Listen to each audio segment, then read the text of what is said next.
நந்தன் இந்த படத்தை பற்றி தான் நம்ம ரிவ்யூ பார்க்க போகிறோம். இந்த படத்தோட ஒன்லைனர் என்னென்னு கேட்டிங்கன்னா, பிறப்பிற்கும் எல்லா உயிருக்கும் அப்படின்னு சொல்லிட்டு ஒரு திருக்குறள் இருக்கும்ல.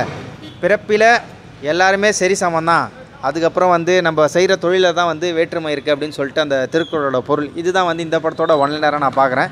இந்த படத்தில் நான் எதை ப்ளஸ்ஸாக பார்க்குறேன்னா இப்போயுமே ஜாதி பிரச்சனை இருக்குதுன்றதை இந்த படத்தில் காமிச்சிருக்கேன். அதை நான் ப்ளஸ்ஸாக தான் பார்க்குறேன். சில பேர் சொல்லுவாங்க, இப்போலாம் அதெல்லாம் ஒன்றும் கிடையாது, இப்போலாம் யாரும் ஜாதி பார்க்கல, இப்போலாம் யாரும் மதம் பார்க்கல அப்படின்லாம் சொன்னாங்கன்னா அவங்கள செருப்பை கட்டி அடிங்க.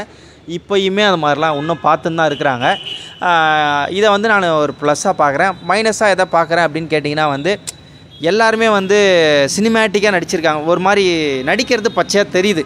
அதை நான் பெரிய பெரிய மைனஸாக பார்க்குறேன். இதை தாண்டி நான் வேறு எதாவது மைனஸாக பார்க்குறேன்னா, ஃபஸ்ட் ஹாஃப்லேயே மேல் ஜாதி கீழ் ஜாதி அப்படின்னு சொல்கிறவங்கள ஒரு மாதிரி அடிமைத்தனமாக வச்சுருக்காங்க. அது செகண்ட் ஹாஃபில் இல்லை, நான் இந்த பதவியை வச்சு நான் யூஸ் பண்ணிப்பேன் அப்படின்னு சொல்லிட்டு அந்த எஸ்சி எஸ்டி அவங்க என்ன பண்ணியிருக்காங்கன்றதை காமிச்சிருக்கணும். அதை காட்டாதது எனக்கு ஒரு பெரிய பெரிய மைனஸாக எனக்கு தோணுது ஆக்சுவலாக. இதை தாண்டி நான் நிறைய மைனஸ், ஏகப்பட்ட மைனஸ் இருக்குது. இருந்தாலும் இந்த படத்துக்கு எவ்வளோ ரேட்டிங் கொடுப்பேன் அப்படின்னு கேட்டிங்கன்னா, என்னை பொறுத்த வரைக்கும் கதை நல்ல கதை தான். ஆனால் அதை ஸ்ட்ராங்காக சொல்லலையோ, அதனால் இந்த ரேட்டிங் நான் கம்மியாக தான் கொடுத்தாகணும். ஏன்னு கேட்டிங்கன்னா, ஒரு 5க்கு ஒரு 2.5லேருந்து ஒரு 3 கொடுக்கலாம். சமுத்திரக்கனி 2-3 சீனில் வந்தாலும் அவர் அவரோட ரோலை நல்லாவே ப்ளே பண்ணியிருக்கார். பெரிய ஆக்ஷனோ அது மாதிரிலாம் பெருசாக இருக்காது சமுத்திரக்கனியோட ரோலு. இருந்தாலும் அவர் வர சீனில் நல்ல ஒரு சீனாக இருக்கும் அப்படின்ற மாதிரி எனக்கு தோணுது.